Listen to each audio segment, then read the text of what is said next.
Welcome to the IT Career Energizer podcast.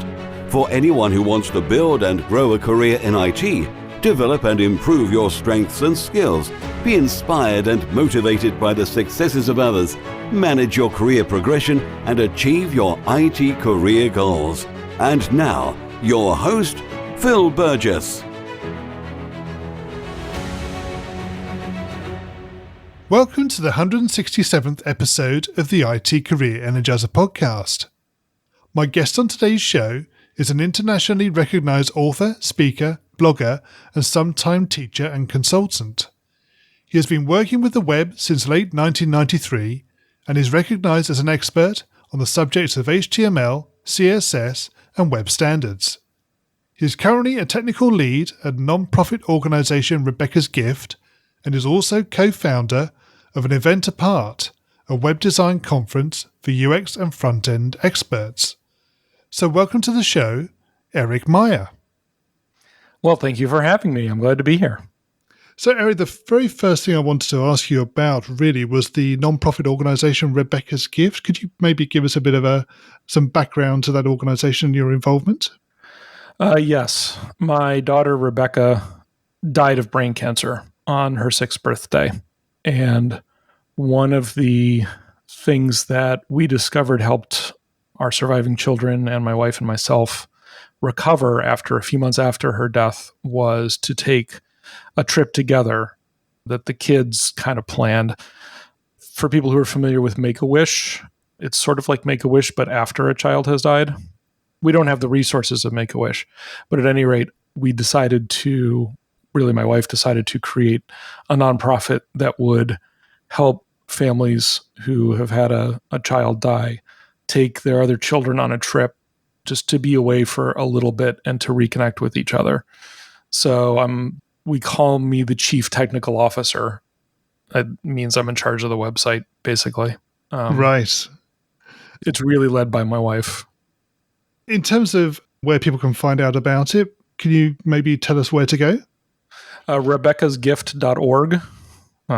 .com also works. That's the website. And if we're really US based at this point, we haven't filed as an organization in other countries at this point. It's because it's really, like 3 people.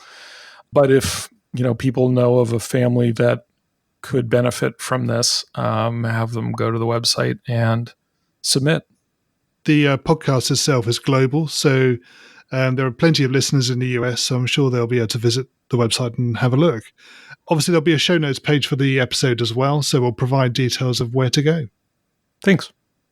So in terms of your other activities, an event apart is something else you're very much involved in. Could you maybe give us a bit of an insight into that? Yeah. So Jeffrey Zeldman and I had been speaking at conferences around the turn of the millennium about web stuff, and a lot of them were not great. And I feel like I can say that because almost none of them still exist. And the ones that do still exist probably were pretty good. But he and I, we would speak at conferences, and as we got to talking about the shows that we'd been to, I was like, we could probably do better than this. And also at the same time, there weren't conferences that were speaking to people like us, which we sort of thought of as the a list apart audience. So people who are sort of designers and developers, or who can do both, who straddle that line and who really care about doing things properly, right? People who are crafts people at creating websites. They don't just want to slam something out. They want it to be accessible and forward compatible and all those sorts of things. So we thought we would make a little one-day show that would go around to a few cities in the US, and they were unexpectedly really popular. And the number one feedback we got from people was, I wish it had been more than a day. So now we have 3-day shows. We've grown slowly over the years. In fact, as we record this, I'm going to leave for Boston in a couple of days for an event apart Boston where we have 17 speakers over 3 days. Wow. But the idea is that it's the kind of show that if you're a developer, you can go and you'll hear about development stuff, but also about design and other things that maybe you don't have a lot of time to pay attention to in your day-to-day work. If you're a designer, same thing. If you're a UX, information architect, that sort of thing, we really try to cover the spectrum and not just talk about hey, here's cool stuff you can do now, although there's plenty of that. There's plenty of like immediate takeaways, but also here's what's coming soon. We had speakers talking about CSS Grid and Flexbox over the last few years. So people who attended the shows and saw those talks were ready for those. They like knew they were coming. So when they sort of broke wide in various browsers, people that had been to Event Apart were not taken by surprise. And how many cities are you expecting to be arranging events this year? By the end of the year, we'll have done 6. We've done one already in Seattle, and then we have 5 more coming, including the Boston show. Right, and they're all US-based? They are all US-based. We've looked occasionally at going overseas, but it's even more fantastically complicated than you might think. I can imagine. Unfortunately. It is. Yes. Yeah.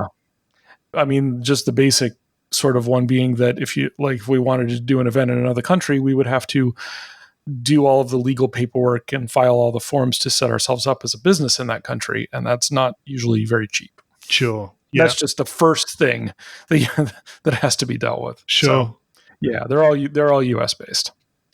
So, Eric, can you maybe share with us a career tip, one that perhaps the audience doesn't know and should? One that some of the audience may know, but a surprising number of people don't, is that there really are no gatekeepers.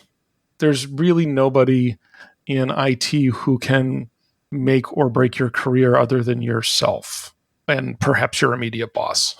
But even at that, hopefully if you have a situation that you need to get out of, hopefully you can get out of it. I realize not everyone has that luxury, but I hear sometimes people say, oh, so-and-so, they have, they're so well known, they have so much power, like don't cross them. It's like, no, nobody has that power. Nobody can shut you out of web development. That's not a thing. I'm not quite sure where that perception comes from, but let's say that you got me or Jeffrey really mad for some reason. What can we do? There's nothing. There's nothing we can do to keep you out of web development, nor would we. I mean, Jeffrey and I aren't the kind of people who would do that. But even if there's somebody who's like, you'll never work in this field again, there's nobody that can enforce that. And thankfully so. I'm really glad we don't have the kind of industry where someone could say, you'll never work in this town again. Yeah, absolutely. It's not that way. No, it isn't. Fortunately, no. Absolutely. Yeah. So, Eric, can you perhaps tell us about your worst IT career moment and what you learned from that experience? When I was working at Case Western Reserve University, which is a university here in the United States, I was on the web team, and this was leading up to Y2K, for those of you who remember Y2K.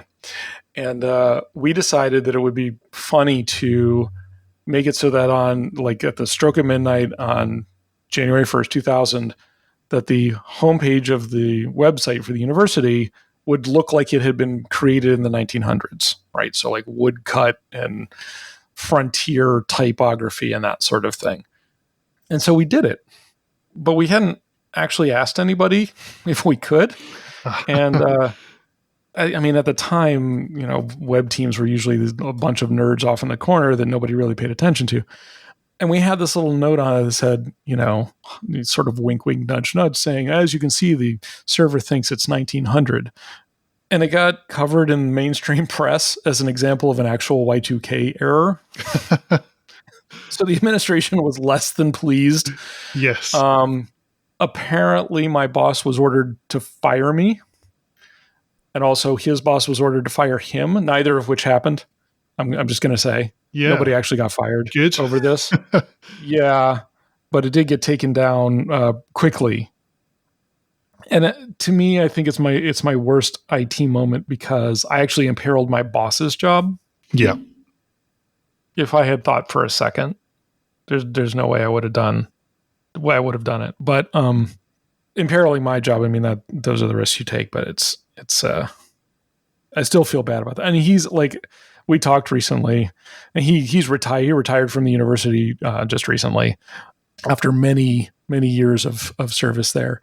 So it didn't actually have terrible long-term consequences, but I feel bad about that.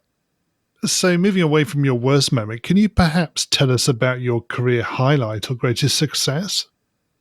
I think I'm actually going to go back to the university when I was at Case.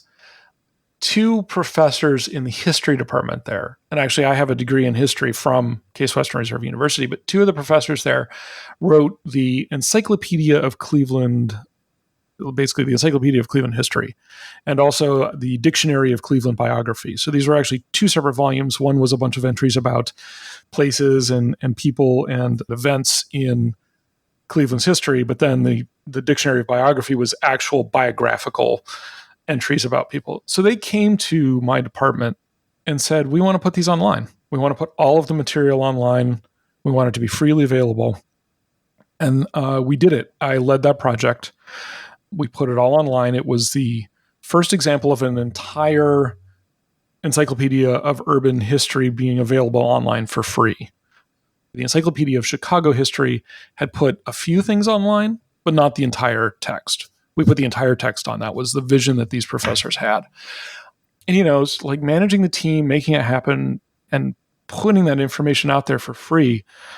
It was my first huge, I think, career highlight for me. Yeah. So in terms of the thinking behind that, what was the reason for putting it out there and making it free? Did you get an understanding of why that happened? They wanted people to have access to the information.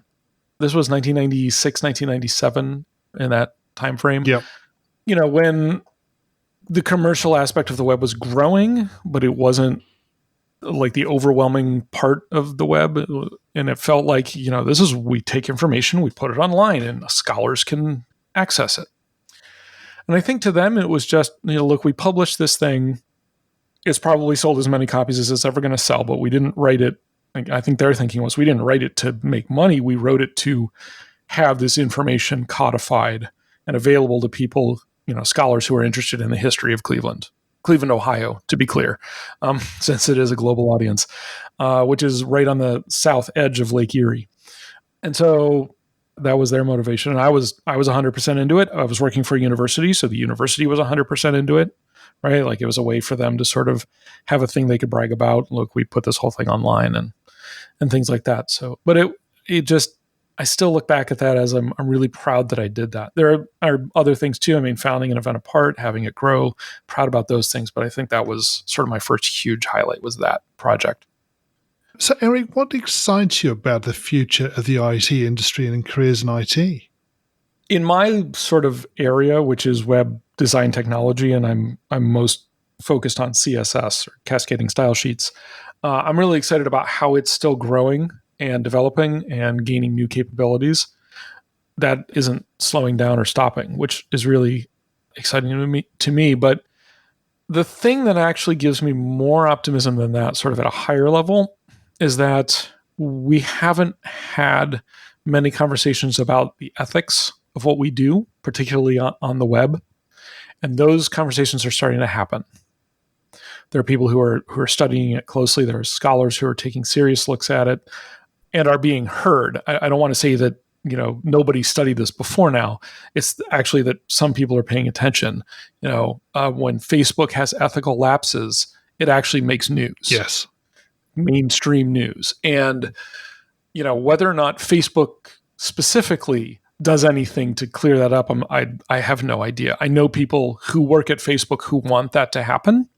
Whether or not they can make it happen, I wish them all the luck in the world, and anything I can do to help them, absolutely there for. But it's actually becoming a conversation.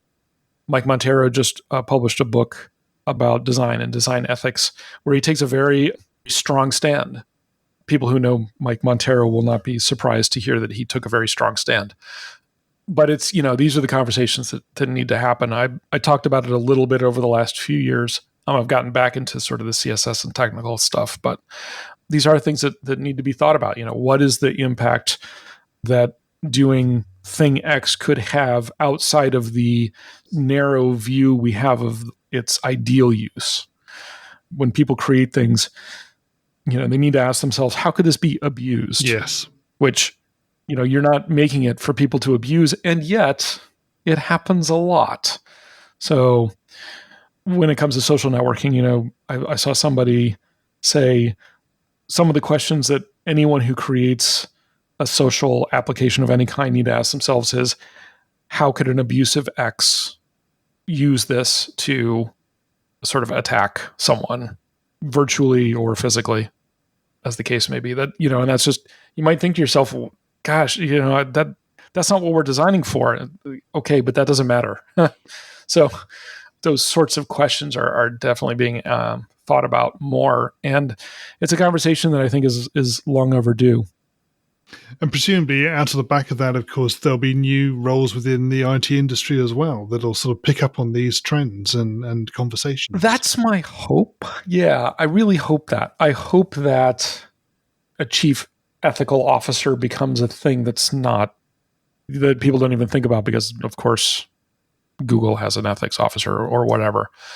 And also, this is a thing that will come up also in artificial intelligence, machine learning, that sort of stuff is coming up, where people have trained networks to do things and had it go horribly wrong in ways they had never conceived of.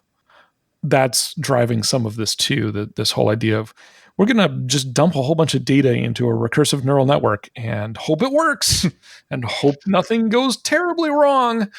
That's fine when you're starting out and you're teaching yourself how RNNs work, but it's not okay if you're going to deploy stuff to the public. Yeah. And yeah. But again, it sounds like I'm pessimistic about machine learning. No, I'm actually optimistic that these conversations are happening. Yeah. Okay, we're going to go into the reveal round now. We're going to find out a little bit more about you and the way you think. You ready for this? I am. I hope. So what first attracted you to a career in IT? I could make money doing it. That's sort of the facile answer. I've been using computers since I was 7. So when I graduated from college and needed a job, I had a skill set that could land me a job while I was pursuing other studies, which I eventually abandoned because I just got so deep into the web pretty quickly. Yeah. But it was, I've been using computers my whole life. I've been doing programming practically my whole life. I was really lucky in that I had access to computers from such an early age, given how old I am. So it was second nature to you, and it was presumably just that sort of natural progression. Yeah. Yep. And what is the best career advice you've ever received? So for me, the best career advice I ever got was to write a book. Jeff Veen told me that. I had asked him how one got to be a speaker at conferences, and he said, write a book. And that actually worked out.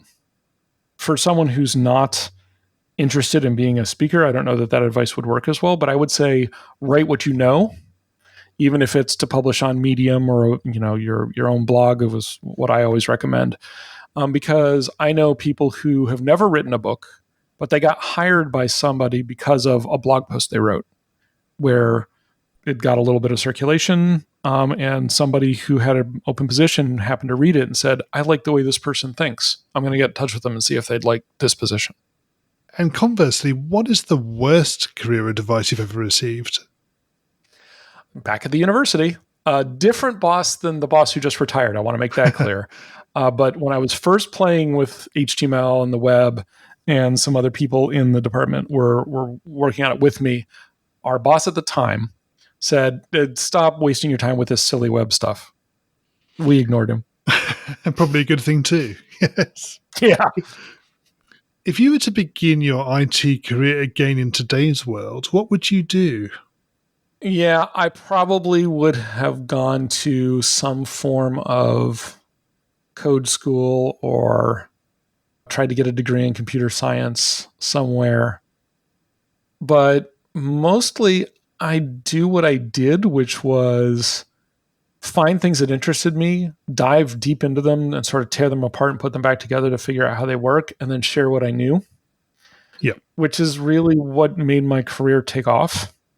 And I would do pretty much the same thing now. I mean, I know at the time there were, 40 blogs and now there are a billion, but GitHub, code contributions, publishing on your blog or on Medium or both, et cetera, participating in Stack Overflow and being helpful.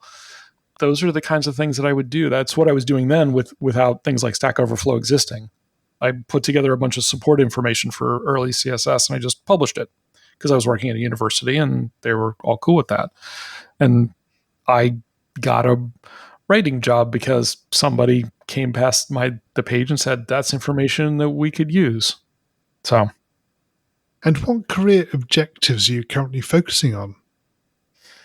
I'm trying to be a better leader, which is an ongoing process. But being the co-founder of a company, I have to have some leadership, or else have someone else be a leader. But it's hard to have someone else be a leader when you're one of the co-founders. Yeah. I'm also focusing on teaching myself more JavaScript. I can do sort of basic JavaScript programming, but I'm trying to get better at it so that I can understand better some of the JavaScript-based technologies as they emerge.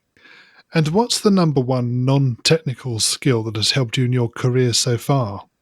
Communication. Being able to communicate, whether in writing or in talking. I'm better in communicating in writing, but I've also done training, which requires the sort of the ability to communicate ideas to people and then see the looks on their faces that say, okay, they're confused. I need to do that again. Yeah. But communication, which people call a soft skill, and I've got the air quotes going. It's one of the hardest skills there is. Sorry. It takes a lot of practice. I'm still not great at it, I think, sometimes, but just the ability to communicate. Yeah. And what do you do to keep your own career energized? I think what I do to keep myself energized is I keep a rotating stable of things that need my attention that are different. So like teaching myself JavaScript, I said, is one of my objectives. But when I get kind of frustrated or I get a little bit burned out on teaching myself more JavaScript, I can move over to researching CSS, or I can move to writing up a technique that I came up with, or things like that, where there's always something that I can switch to. I mean, I'm always running the business or co-running the business. It's not just me, but these other things, I can dive into something for a little bit and then put it aside and go on to something else. That keeps me going. Yeah. It's kept me from burning out. And away from technology, what else do you do? I've been doing rough carpentry, which is making its way. It's starting to verge towards woodworking. So I've built a few things. I built a coop for the chickens that we have out back, and so I guess I'm part-time an urban chicken minder. But like I was able to visualize, sort of design structurally, and build a coop for them. The angles probably aren't quite exactly 90 degrees, but it worked well enough. But I'm starting to get to the point where I can do sort of finer woodworking. But that's a lot of it. I do a lot of reading when I can of, fiction, basically, stuff where I can not have to think about any of this stuff. Sure. And I mean, the big one is being a father and husband. So family time. Eric, can you share a parting piece of career advice for the IT Career Energizer audience? And this is particularly for people who are starting out, but also for people who are along a bit, but wondering if they're where they want to be. Figure out what it is you want to do with IT, not in IT, but with IT.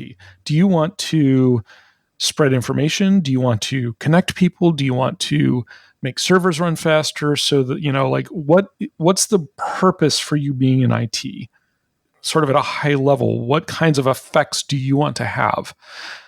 That has always helped me decide what I need to learn or what I need to do next, right? So if I decide I want to make a little widget and I can figure out what that widget should act like, then I know what technologies I need to learn. And I did that recently when I realized I needed to learn more about SVG and JavaScript. But I got into IT and the web to connect people to information more than connecting people, but like being able to spread information and help people share what they know and what they understand of the world with each other. And that's always informed doing what I do. I mean, literally founded a conference to help people do that. Yeah. I guess you could say I do it to teach, but again, that has always told me sort of where to go when I sit down and think about it. And I think that's really what is my biggest piece of career advice, is figure out why you want to do this, and then you'll know what to do. And finally, what's the best way we can find out more about you and connect with you? my personal website, which has the blog and also a bunch of different things I've created, is meyerweb.com. So meyerweb.com. And then Meyerweb is usually my handle on social media. It's, Meyerweb on Twitter, Meyerweb on Facebook, on LinkedIn, on GitHub, et cetera, et cetera, et cetera. So that's usually how to find me is via Meyerweb. But meyerweb.com tries to be the hub for all of that. Great. Okay. Eric, thank you so much for joining me on the podcast today. It's been great chatting with you. Thanks for having me. I always appreciate a chance to natter on. As always, my thanks go to my guest on today's show. You'll find a show notes page for today's episode on the IT Career Energizer website, which will be itcareerenergizer.com/e and then the number of today's episode. I also want to thank you for your continued support. It's always great to hear from listeners, particularly when they have suggestions about potential guests or ways to improve the show. And this was one of the reasons for creating the new IT Career Energizer Community Facebook group.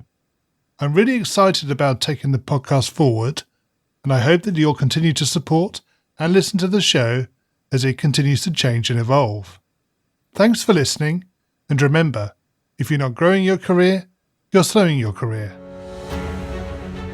Thanks for listening to the IT Career Energizer podcast. To find out more about building a successful career in IT, visit itcareerenergizer.com.